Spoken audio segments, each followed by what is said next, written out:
guys, welcome to my channel. என்ன video பார்க்க போறோம்னா கிறிஸ்டல் பீட்ஸையும் இந்த பெண்டன்ட்டையும் வச்சு ஒரு ஆரம் பார்க்கலாமா. இதுக்கு நான் தேவையான பொருள் வந்து ரெண்டு வந்து பெண்டன்ட் எடுத்துருக்கேன், மைல் டிசைன் போட்ட மாதிரி. அதுக்கு தேவையான பொருள் வந்து கியர் ஒயர், அதுக்கப்புறம் 3 லேயர் கனெக்டர் 2 எடுத்திருக்கேன். அதுக்கப்புறம் பீட்ஸ் எடுத்துருக்கேன், தான் கிறிஸ்டல் பீட்ஸ் வந்து நான் ப்ளூ கலர் எடுத்திருக்கேன். அதுக்கப்புறம் வந்து கியர் லாக்கு, இது மட்டும் தான் எடுத்துக்கணும். அதுக்கப்புறம் கியர் ஒயரை வந்து நம்ம 3 பார்ட்டாக பிரிக்க போகிறோம். சின்னது பெருசுன்ற மாதிரி 3 பார்ட்டாக பிரிக்க போகிறோம். நான் 3 பார்ட்டாக அளந்து வந்து கட் பண்ணிக்கிறேன். நான் வந்து ஒன்று சின்னதாக கட் பண்ணிடுவேன், நான் மைண்ட் எப்படி இருக்குன்னு சொல்லிட்டு அதுமாரி நான் வந்து கரெக்டாக அளந்து கட் பண்ணிக்கிறேன்.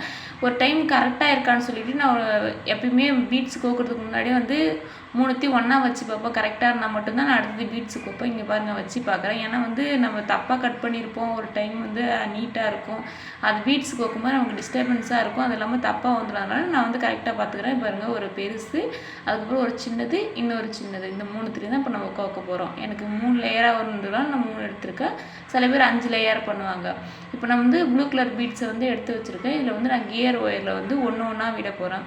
ஒன்றா கோக்கும்போது நமக்கு கொஞ்சம் உங்களுக்கு புரியணுன்றதுக்காக நான் ஒவ்வொரு பீட்ஸாக கோக்குறேன், அப்போ தான் உங்களுக்கு தெரியுன்றதுக்காக ஒவ்வொரு பீட்ஸாக கோத்துட்டு நம்ம வந்து சின்ன லேயருக்கு வந்து கம்மியாக வைப்போம், பெரிய லேயருக்கு வந்து அதிகமாக வைப்போம். அதனால் வந்து கரெக்டாக வந்து சின்ன லேயருக்கு 10னா பெரிய லேயருக்கு ஒரு 20, அதுக்கும் சின்ன லேயருக்கு ஒரு 15 அப்படி வச்சா தான் வந்து கரெக்டாக ஈவனாக வரும்.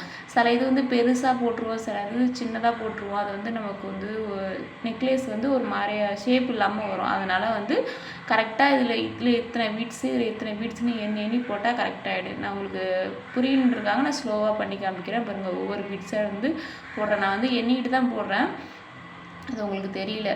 அதுக்கப்புறம் நம்ம என்ன பார்க்க போகிறோம்னு சொல்லிட்டு ஃபுல்லாகவே இந்த பீட்ஸு ஃபுல்லாக நான் கோத்ததுக்கப்புறம் இவ்வளோ நான் வந்து ஒவ்வொரு பீட்ஸும் கோக்கும்போது வந்து எவ்வளோ வந்திருக்குன்னு ஒவ்வொரு டைம் செக் பண்ணுவேன். சில டைம் அதிகமாக நான் கோத்துருவேன், நானே வந்து மைண்ட் அப்செட்டாக இருந்தால் சில நிறைய கோத்துருவேன், இல்லை வந்து கம்மியாயிடுறதுனால ஒவ்வொரு டைமும் நான் செக் பண்ணிப்பேன் எவ்வளோ கோத்துருக்கோம், இது கரெக்டாக இருக்கான்னு சொல்லிட்டு ஒன் டைம் செக் பண்ணுவேன். அப்போ தான் வந்து எனக்கு கரெக்டாக வரும்ன்ற மாதிரி இருக்கும். இப்போ வந்து நான் ஃபுல்லாக கோத்துருக்கேன், எவ்வளோ வந்திருக்குன்னு பாருங்கள். இதுக்கப்புறம் வந்து நம்ம இன்னும் 2 லேயர் போட்டிருக்காங்க பாருங்கள், சின்னது அதுக்கப்புறம் பெருசு, அதுமாரி வந்திருக்கா. இது மாதிரி இன்னொன்று நம்ம கோக்க போகிறோம். இப்போ வந்து இந்த பீட்ஸ் வந்து கிறிஸ்டல் பீட்ஸ் வந்து அது ஒன்று கோக்கிறது கஷ்டமாக இருந்துச்சுன்னா அந்த பீட்ஸில் வந்து ஒரு நரம்பு மாதிரி இருக்கும், அந்த நரம்பு உள்ள வந்து இந்த கியர் ஒயரை விட்டு எடுத்துனா ஈஸியாக அதில் இருக்கிறது வந்து இதில் ஃபுல்லாகவே ட்ரான்ஸ்ஃபர் பண்ணிக்கலாம். கொஞ்சம் ஈஸியாக இருக்கும் நமக்கு கோக்கிறதுக்கு. அதனால் நான் இந்த மாதிரி மெத்தட் தான் யூஸ் பண்ணுவேன், உங்களுக்கு வேணும்னா யூஸ் பண்ணிக்கோங்க. இப்போ நம்ம 3 லேயர் கோத்துட்டோம் ஃபுல்லாகவே. பாருங்கள் எப்படி வந்திருக்குன்னு, சின்னது பெருசுன்னு. இப்போ நம்ம பெண்டன்ட் வந்து விட போகிறோம். பெண்டன்ட்டில் வந்து பின்னாடி ஹோல்ஸ் இருக்கும், அந்த ஹோல்ஸில் வந்து இந்த கியர் ஒயரை ஃபுல்லாக விட்டு எடுத்தோன்னா வந்து அந்த பெண்டன்ட் வந்து அதில் லாக் ஆகிடும், அந்த கிறிஸ்டல் பீடில் லாக் ஆகிடும். அதுக்கப்புறமேட்டுக்கு ஃபுல்லாகவே இதுதான் இந்த 2 பக்கமே இந்த கியர் ஒயர் விட்டு தான் எடுக்க போகிறோம். எடுத்துகிட்டு ஃபுல்லாக கரெக்டாக இருக்கா, 2 பக்கமும் சரி சமமாக இருக்கான்னு பார்த்துட்டு அதுக்கப்புறம் தான் இன்னொரு பீட்ஸ் மேலே பீட்ஸ் வைப்பாங்க. நம்ம வந்து ஒரு டைம் வந்து பெருசாக பண்ணியிருப்போம், இல்லைனா சின்னதாக பண்ணியிருப்போம். நானே வந்து பெருசாக பண்ணியிருக்கேன், சின்னதாக பண்ணியிருக்கேன் அவசரத்தில். அதனால் வந்து நான் எப்பவுமே வந்து இது மாதிரி பண்ணும்போது பொறுமையாக தான் பண்ணுவேன். இப்போ நம்ம வந்து மேலே வந்து பெண்டன்ட் கோர்த்ததுக்கு மேலே வந்து பீட்ஸ் வந்து ஒரு 20 பீட்ஸ் வச்சுருக்கேன். ஏன்னா இது சின்ன பீட்ஸுன்றதுனால நான் 20 பீட்ஸ் வச்சுருக்கேன். உங்களுக்கு பெரிய பீட்ஸாக இருந்தால் நீங்கள் வந்து லென்த்துக்கு ஏற்ற மாதிரி வச்சுக்கோங்க. இது வந்து மீடியம் சைஸ், சின்னதும் இல்லை பெருசும் இல்லை, மீடியம் சைஸுன்றதுனால எனக்கு கரெக்டாக இருக்குன்றதுனால நான் 20 பீட்ஸ் வச்சுருக்கேன். உங்களுக்கு எத்தனை வேணுமோ அதுமாரி வச்சுக்கோங்க.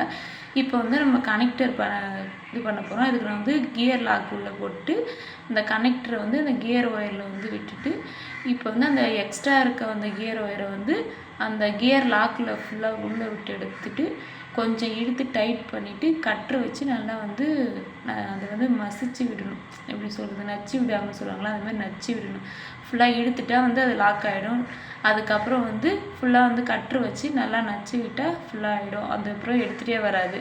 இப்போ நம்ம எக்ஸ்ட்ரா இருக்க பீஸை வந்து கட் பண்ணிட்டா அழகான ஆரம் ரெடி ஆகிடும். அடுத்து நம்ம என்ன கோக்க போகிறோம்னா பின்னாடி வந்து ரோப் கோக்க போகிறோம். அதுக்கு வந்து அந்த 3 லேயரில் கனெக்டர் உள்ள ஒரு வளையம் இருக்கும், அந்த வளையத்தில் இதில் வந்து ஒரு ஸ்ப்ரிங் இருக்கும், அது 2த்தையும் வந்து கட்டரை வச்சு நல்லா டைட் பண்ணி விட்டால் அழகான ஆரம் ரெடி ஆகிடும். இந்த ஆரம் எப்படி வந்திருக்குன்னு சொல்லுங்கள். பர்ஃபெக்டாக இருக்குல்ல, எனக்கே ரொம்ப பிடிச்சிருக்கு. நான் ஃபஸ்ட் டைம் கிறிஸ்டல் பீடை வச்சு ட்ரை பண்ணுறேன்.